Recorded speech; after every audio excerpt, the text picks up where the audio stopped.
भारत की राजनीति में कुछ दल सत्ता से पैदा होते हैं और कुछ संघर्ष से गढ़े जाते हैं, और ऐसी ही पार्टी है भाजपा, जो ना तो टीवी स्टूडियो की बहसों से जन्मी और ना ही अखबारों की सुर्खियों से। ये पार्टी बनी है कार्यकर्ताओं के त्याग, तपस्या और विचारों से।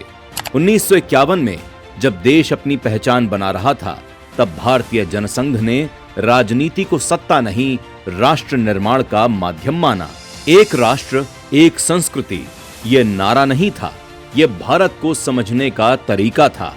पंडित दीनदयाल उपाध्याय जी ने इस सोच को नाम दिया समग्र मानवतावाद, जहां विकास सिर्फ अर्थव्यवस्था नहीं, बल्कि मानव, समाज और संस्कृति तीनों का संतुलन था।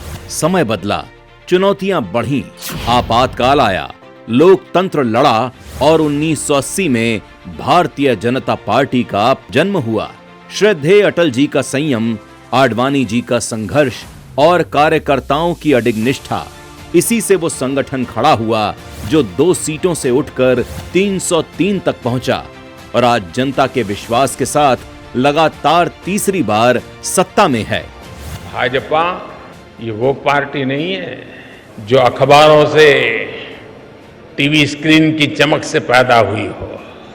ये भाजपा अपने कार्यकर्ताओं के त्याग, तपस्या से बनी हुई है। और यही त्याग, तपस्या भाजपा की असली पहचान है।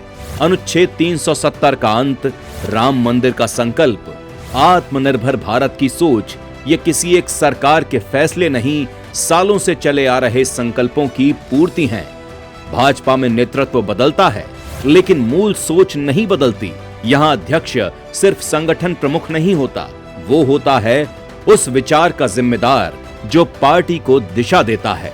आज जब नितिन नवीन जी को भाजपा के राष्ट्रीय अध्यक्ष पद के लिए आगे बढ़ाया गया है, तो ये सिर्फ एक पद की बात नहीं है, ये उस परंपरा की अगली कड़ी है जहां कार्यकर्ता ही नेतृत्वकर्ता बनता है।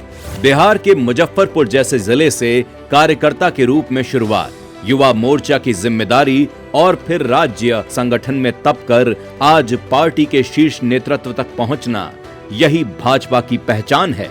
और यही पहचान व्यक्ति को विचार से जोड़ती है और विचार को घर घर तक पहुंचाती है। आज भाजपा सिर्फ विश्व की सबसे बड़ी राजनीतिक पार्टी नहीं, करोड़ों कार्यकर्ताओं का परिवार है। एक सोच, एक दिशा, एक लक्ष्य, विकसित भारत। जनसंघ से शुरू हुई ये यात्रा आज पूरे देश को आगे ले जाने का संकल्प बन चुकी है।